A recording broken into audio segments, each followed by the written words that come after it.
crisis and confrontations across Washington. President Trump signs a bipartisan spending bill, but not before a shutdown showdown. All as the markets are rattled and the White House faces tough questions over conduct. I'm Robert Costa. We'll discuss the numbers and the decisions, the fallout, and what's next tonight on Washington Week. We are in a terrible state as a country. $20 trillion in debt is bigger than our entire economy. Republican Senator Rand Paul takes a stand against rising government spending. I can't, in all good honesty and all good faith, just look the other way because my party is now complicit in the deficits. Immigration remains a flashpoint. House Minority Leader Nancy Pelosi gives a marathon 8-hour speech seeking to protect undocumented immigrants known as dreamers. Members of Congress are trustees of the people and of our nation. Why are we here if not to protect the patriotic young people who are determined to contribute and to strengthen America? By Friday, President Trump signed a sweeping $400 billion spending package, expanding federal coffers and with no immigration compromise. We explain what's inside the 2-year deal, plus damage control. The White House Chief of Staff under scrutiny for his handling of abuse allegations against former top aide Rob Porter. The timeline raises questions about who else was aware of Porter's past and trouble with his security clearance. The president weighs in, saying he's very sad about the departure. Well, we wish him well. He worked very hard. As you probably know, he says he's innocent, and I think you have to remember that. And a market correction. The Dow dropped more than 1,000 points, not once but twice this week. What's driving market turmoil? We'll get answers from Kayla Tausch of CNBC, Kristen Welker of NBC News, Peter Baker of the New York Times, and Kelsey Snell of NPR. This is Washington Week. Once again from Washington, moderator Robert Costa. Good evening. President Trump signed a bipartisan $400 billion budget agreement Friday, ending a brief government shutdown that began at midnight. The measure faced opposition from the right and left. Late Thursday, Kentucky Republican Senator Rand Paul tried to block the bill with a procedural move to maintain budget caps, but he was denied. The 2-year budget will lift the federal debt limit until March 2019. Increase military spending by $165 billion, plus tick up domestic spending by $131 billion, and add $90 billion for disaster relief. Senator Paul wasn't the only conservative in the House and Senate who considered the package fiscally irresponsible. And House Democrats, their attempts to protect young, undocumented immigrants brought to this country as children also failed just weeks ahead of a March 5th deadline. Peter, when you look at this budget deal, it's a tick up in spending, a major increase in spending. You have to wonder, is this Republican Party, which controls Congress, a different Republican Party than it was under President Obama when it comes to being fiscally conservative and trying to maintain those budget caps? Yeah, this is a deal in which everybody decided to solve their partisan differences by spending other people's money.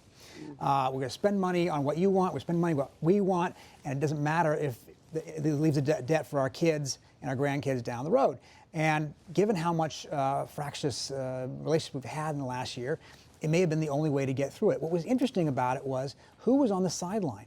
President Trump, not a player in this particular deal. In fact, he said earlier in the week, let's have a shutdown. I want a shutdown so we can have an immigration deal. Congress basically, both parties said, not going to pay attention to that. We don't want a shutdown. We want to get through this. So the president basically signed it, but it wasn't his deal because, in fact, this is a president who said he's going to restore fiscal sanity to Washington. In fact, he was going to eliminate not just the deficit, but the entire national debt, $20 trillion, in 8 years. Now we're heading the other direction. The question of why the president didn't get what he wanted, Kelsey, it brings up who really controls Congress. And we hear about the left. They wanted a DACA deal as part of the spending package. We hear on the right, they wanted it to be more fiscally responsible. Yet it's the middle sometimes, the appropriators, the leadership in Congress that dictates how these things play out. And in particular, now the middle has a little bit more power because they're the only people who can seem to come together. And when you're trying to cobble together 60 votes in the Senate and 218 votes in the House, you're absolutely not going to be getting that by trying to court the far right or the far left, because they're never going to come together. And that's actually part of the problem that we're looking at going forward on immigration, is those are the two loudest voices. On spending, at least, when you put together a big package like the one that just passed, there's a little bit of something for everybody, and it's not going to be that way with immigration.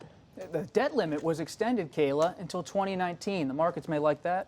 Well, I think that that's going to give the markets a little bit of pause, especially as the Federal Reserve moves to increase interest rates. The CBO said that this is going to cost $100 billion more in interest alone, because that's expected to happen this year. The word that I keep hearing being used to describe this package is an experiment, a fiscal experiment, because in times of a healthy economy, a strong economy, rip-roaring growth, job creation, you don't traditionally see spending packages like this. A tax plan that increases the deficit by $1.5 trillion, a forthcoming infrastructure plan, and then also a bipartisan spending plan to the tune that we saw agreed this week. People don't really have a historical precedent for how this is going to play out in economic times just like this. Well, what I think is interesting about this, the president is saying, hey, this is a victory because we did increase military spending, but it has infuriated the two bases. If you talk to President Trump's base, they say there's no funding for the border wall. When is he going to start funding the border wall? When are we going to deal with that campaign promise? And as we've been talking about, it's hiked deficits way up. And then on the left, you have Democrats saying we didn't deal with the one issue that we wanted to deal with, which was Dreamers. That's why you had Nancy Pelosi really trying to block this. Now, she wasn't able to, and I think that there was a sense within Washington that she wasn't going to be able to ultimately, but still you see the two sides of this and how far apart they are, and it raises a lot of questions about how do they get an immigration deal done by that March 5th deadline? They want to get a deal on Dreamers. They want to get a deal on border security. Are they going to be able to do it? Peter, Christian brought up military spending. You don't really have a debate in this Congress about military spending. It goes up $165 billion in this agreement. What's happened in this country that has changed the debate where there's really little debate on how much the military gets? Well, it's striking, too, because the president, who actually has wanted to retreat a little bit from our overly, in his view, aggressive engagements overseas. He doesn't want us to send troops back to Afghanistan in large numbers. He did agree to some small deployment that the generals asked him to make. We're not currently in Iraq or Syria in large numbers at this point. So the idea that we're going to continue to build up in a time where we're pulling back to some extent is striking. But the military has felt constrained by these sequester caps over the last few years. They've complained very vigorously, and it's a unifying force among Republicans and one that Democrats feel on the defensive about. So it's an easy pass in that way. Kelsey, this was a to-do list in a sense, this whole deal. They extended the children's health insurance program even more, $131 billion for domestic spending, $90 billion for disaster relief. A lot of the Texas delegation, even Senator Cruz got behind that. Red state Democrats like John Tester of Montana get behind the extension of community health centers. There's a lot in this. What's most important? I think most important, if you're a Democrat, is that they locked in the parity. So that's that thing that you hear them talk about, and you say, why? Why are you talking about parity? It is the idea that domestic programs are worth spending the same amount on as you're spending on the military. They were really worried that Republicans were going to get some sort of longer extension of military funding, and it would forever change the way that the government funds the domestic programs that most people interact with on a daily basis. I think if you're a Republican, the thing that you got out of this is not having to talk about spending again until after the election. And that was on a lot of people's minds. They don't want to be in charge of having a spending or shutdown fight every couple weeks. So they kicked that down the road, Kayla, but they haven't addressed immigration. And you've been up on Capitol Hill all week. What's your read on the next steps for a possible Dreamers package? Will the moderates in the Senate take control? Will this be another leadership deal? Well, we've heard now a couple different times Senator Jeff Flake say that there is a deal, even though we haven't seen the contours of that actually get agreed to. But what struck me this week was you heard both Senate Majority Leader Mitch McConnell and House Speaker Paul Ryan say that they would move toward an immigration debate and regular order on immigration, but not guaranteeing any outcome. It seemed that they were really hedging their bets because they didn't want to commit to actually agreeing to a package because they don't know what the president will support at this time. That's something that Speaker Ryan said again. And Senate Majority Leader Mitch McConnell doesn't know exactly where he can get the votes. So can the White House step back, Kristen, and let the leaders, Leader Schumer in the Senate and Leader McConnell hatch another deal, perhaps on immigration? Well, I think that's the big question. Look, I think that top officials at the White House are going to be deeply engaged. Mark Short, the vice president, likely, as well as Chief of Staff John Kelly, although he's obviously had a very rocky week. We have seen this president take a step back to some extent and sort of allow his team to take the lead in trying to get some legislative victories. We saw that during tax reform, for example. He really let his team take the lead there. Look, this deal that he put out, or this proposal, I should say, would give 2 million dreamers a pathway to citizenship. That's something that has earned him the nickname of Amnesty Don for his base. So this is, I think, something that he's willing to compromise on. He's willing, I think, to take a couple of steps toward the left to try to get something done. The question is, to what extent is he going to tweet, maybe say something that could roil the very sensitive negotiations that we're about to watch? So they cut a spending deal. They still got to figure out what they're going to do on immigration. But as we've been talking about, there are other factors that play into all of these debates, all of these discussions on Capitol Hill. And one of them is Wall Street and Wall Street volatility. That's been the watchword this week. The stock market, it took a nosedive twice, dropping more than 1,000 points on Monday and Thursday. Kayla, if the economy's strong with its fundamentals, according to some analysts, then why is the market so volatile? Well, perhaps the economy is too strong. The first initial trigger of the sell-off that we saw over the last week was the strong jobs report and the idea that wages are increasing. And that gave the market the idea that maybe you'd see a lot of inflation. Maybe you would see interest rates go up faster than you previously expected. And that spooked people a little bit. Jay Powell is not even in his first week at the Federal Reserve. He hasn't made any public statements. There's really nothing that happened to spook people except for the fact that they're starting to figure, okay, the market's gone up 30% since President Trump's election. Corporate earnings are strong, but there has to be a pullback at some point. And what happens here? What's interesting is that the president's enjoyed a safety net of sorts from the stock market that has been able to absorb all the headline risk that has come out of the White House. But we've seen fractures. We saw some of the slip-ups when the Treasury Secretary was discussing the dollar, when Canada thought we were going to pull out of NAFTA.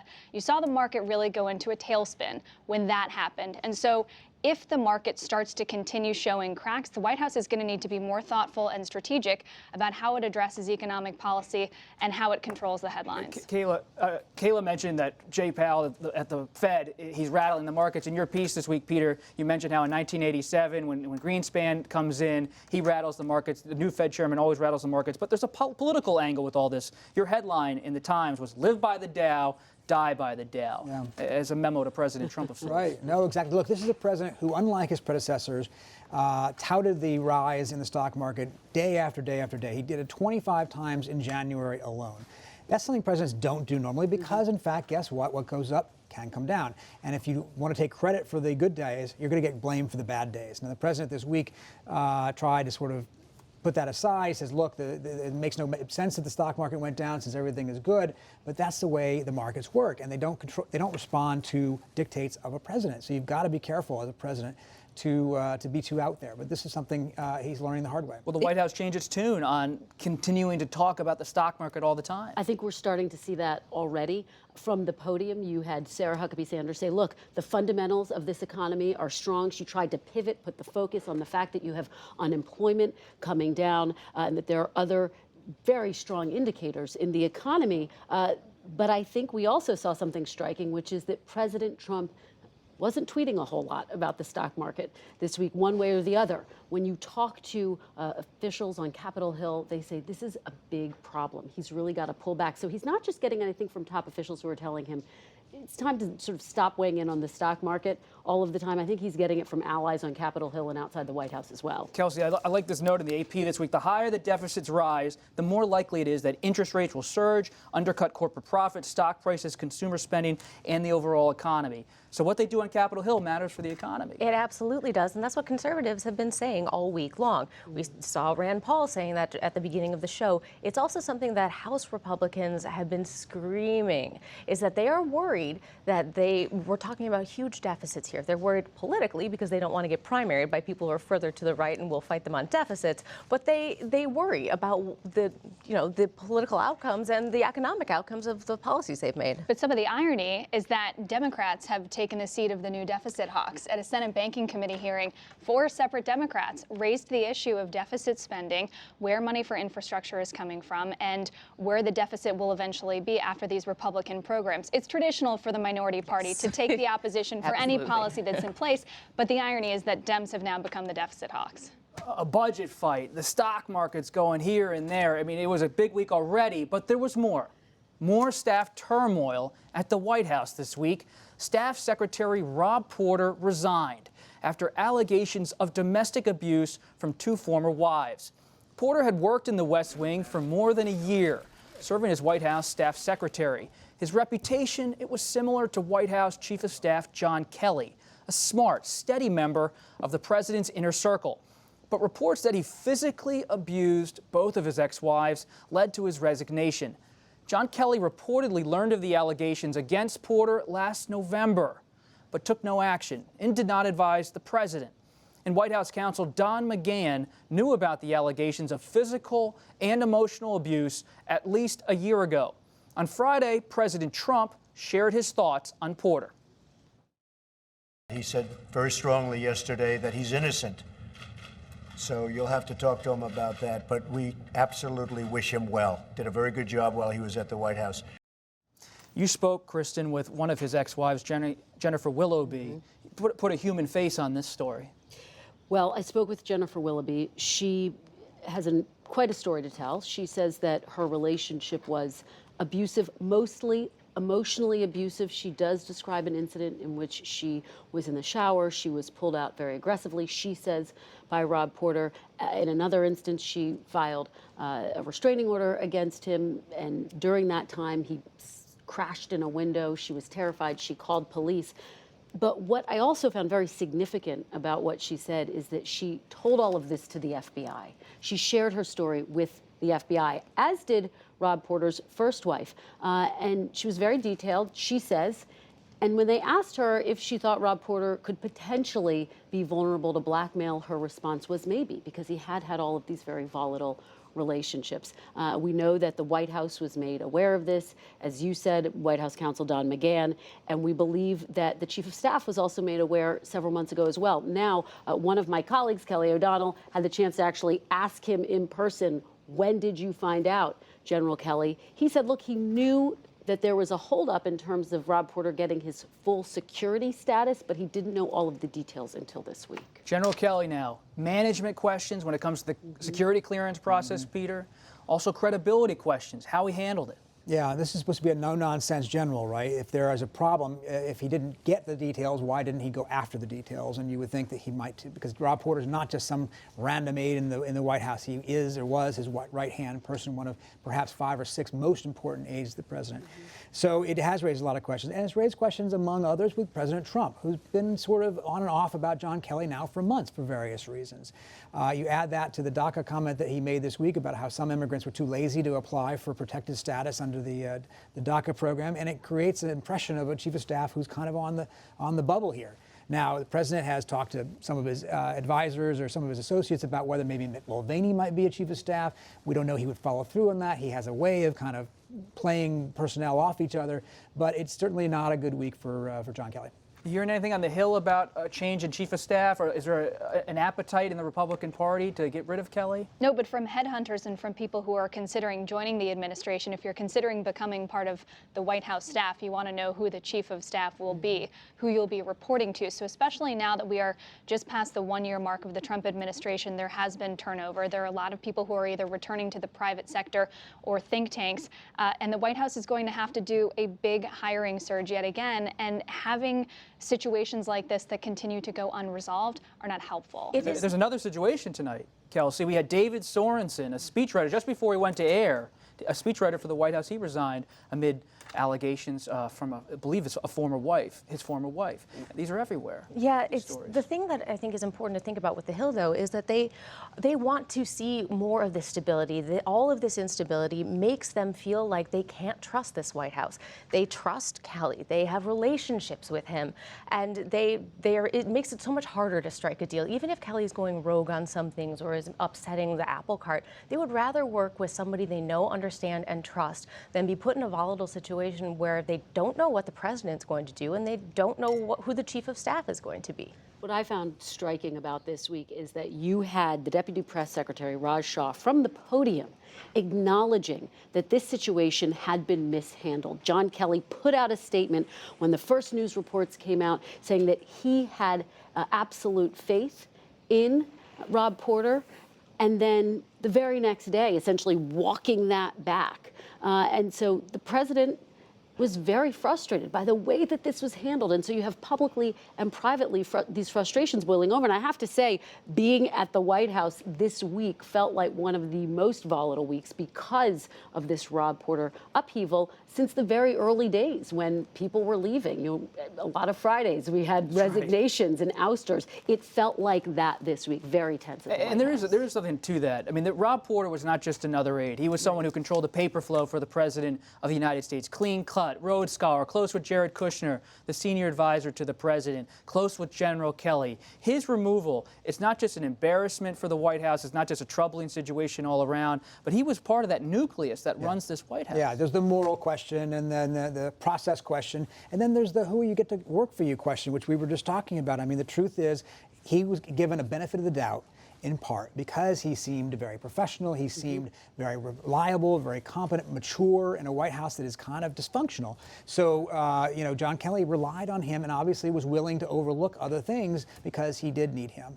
He's not the only one leaving. As you mentioned, David Sorensen. We also got before air Rachel Brand, the number 3 person at the Justice Department, just resigned today. She would be the person who would step in if Rod Rosenstein, the Deputy Attorney General, were somehow fired, which is something we've obviously spent a lot of time wondering about in the last few weeks. So another big blow to creating a coherent team that can move forward on all these big priorities. Well, final thought, Don McGahn, the White House counsel.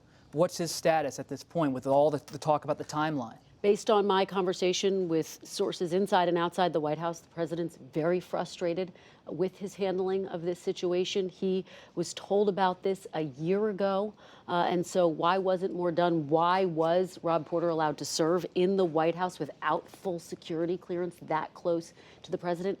And I'm told that the president's frustrated that he wasn't alerted about this earlier. And so a lot of that frustration being directed at Don McGahn. Will he go? There's a big question mark over that. This is a president who has mused about a number of different top officials leaving his administration. So there's no indication that that's imminent. But certainly the president feels as though he mishandled this. Do we expect congressional hearings on this matter? Republicans have been hesitant to engage in this in any way. They want to stay as far away from the chaos in the White House as they can. Though Democrats would be very happy to make a public show of asking for hearings, particularly about the process of getting security clearances and the role of the FBI. Thanks, everybody. Great conversation. Appreciate you being here. And our conversation will always, as ever, continue online on the Washington Week Extra. We will discuss a late-breaking story, as Peter mentioned, that sudden resignation of the number 3 official at the Justice Department, and how North Korea is handling the Olympics, which opened today. Remember, if you missed the show or the Extra, you can always watch it online later tonight and all weekend long at pbs.org/Washington Week. I'm Robert Costa. Enjoy your weekend.